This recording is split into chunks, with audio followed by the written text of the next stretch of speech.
What's up y'all, Immaculate here.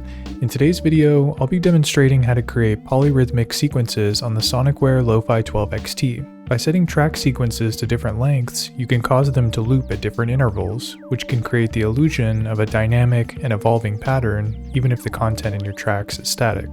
So let's check it out. Let's start by looking at an example. In this pattern, the kick and the clap are 16 steps long, but the hi-hat track is 7 steps long, and the bass track is 10 steps long.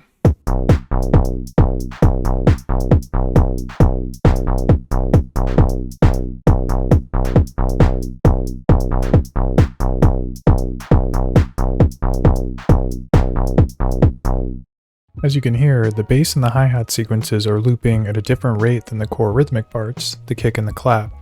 As the track continues to play out of sync, it sounds like a more complex and dynamic sequence than it really is. So let's go through how to set this up. You can adjust the length of your track sequence from the CFG page, and each track can have an independent length, which is what makes all this possible. In this example, all my tracks are 16 steps long. I have a kick track, a snare track, a hi-hat track, and a track with a shaker sound.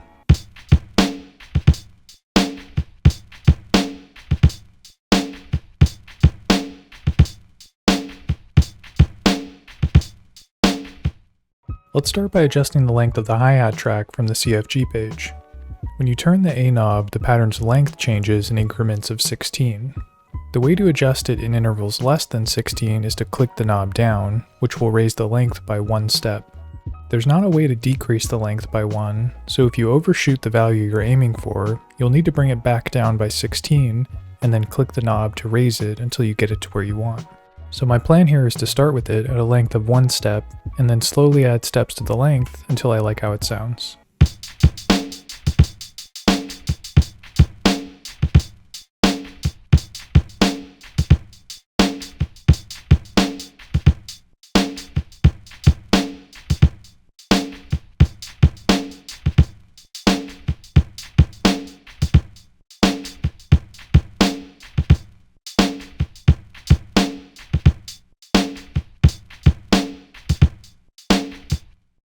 I like how 7 steps sound, so I'll keep it there. Now let's adjust the shaker track. Just like before, I'll bring it down to 1, and then add steps until I like how it sounds.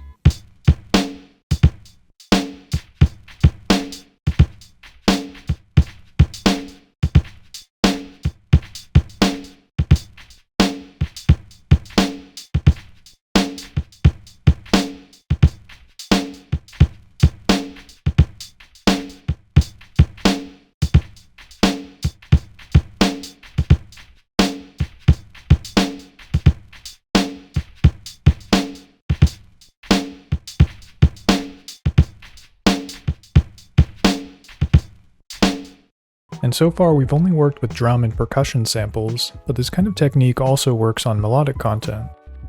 So here I have this electric piano sample that's looping at 16 steps.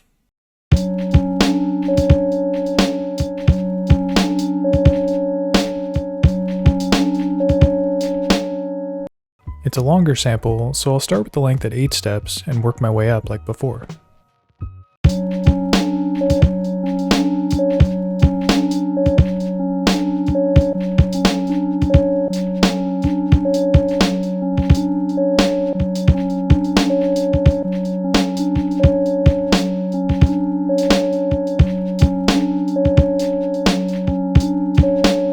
I noticed that when the step length is an odd number, it sounds a little too off to me, but if the step length is even, it lines up with the quarter notes and falls on a kick or a snare, so it keeps the rhythm I had in mind for it, while still triggering at different intervals. And let's try this with the bass line. I'll start with this one at 8 steps as well.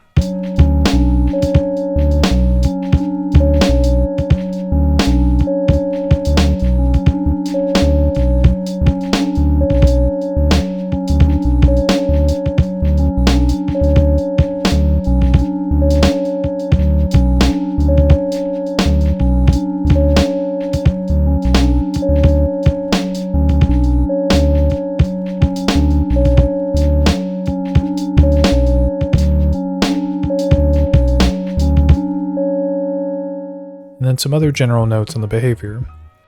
If you have the step length set to a number that can divide into 16, like 4 or 8, the track will more closely follow any tracks you have set to 16 steps, such as the kick and the snare in my example.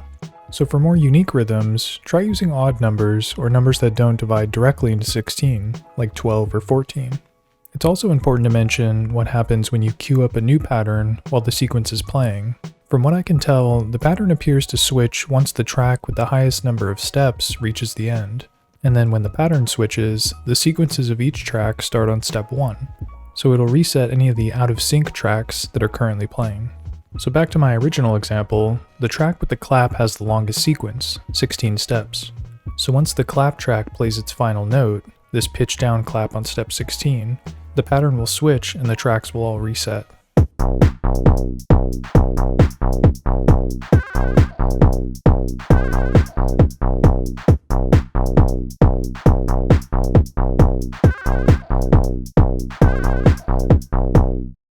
Now that we've covered the basics and the pattern switching behavior, let's go over a few more advanced sequencing techniques. Another tool for making a sequence seem more dynamic is probability. This allows you to set a % chance that every step in the sequence has of triggering. You can also parameter lock the % chance to specific steps, and combining this with polyrhythms can make your sequences seem even more complex.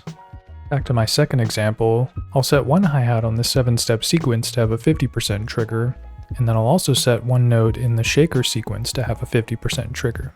To parameter lock the dice setting, you have to navigate to the CFG page that has the dice parameters, then hold the numbered step button down, and then turn the C knob which controls the dice parameter until it reaches 50, which will change the parameter for that step.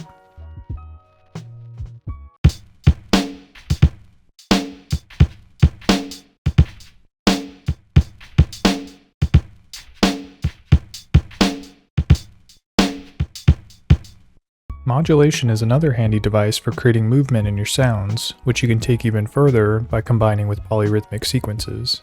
To demonstrate this, let's add some modulation to the electric piano track. I'll select pitch as the target, and I'll set the depth to 10. Then I'll enable BPM sync and set the sync to 1/1 so the modulation goes through a full cycle once every bar. I'll also change the oscillator to something that doesn't have this sweeping effect like the sine wave is doing.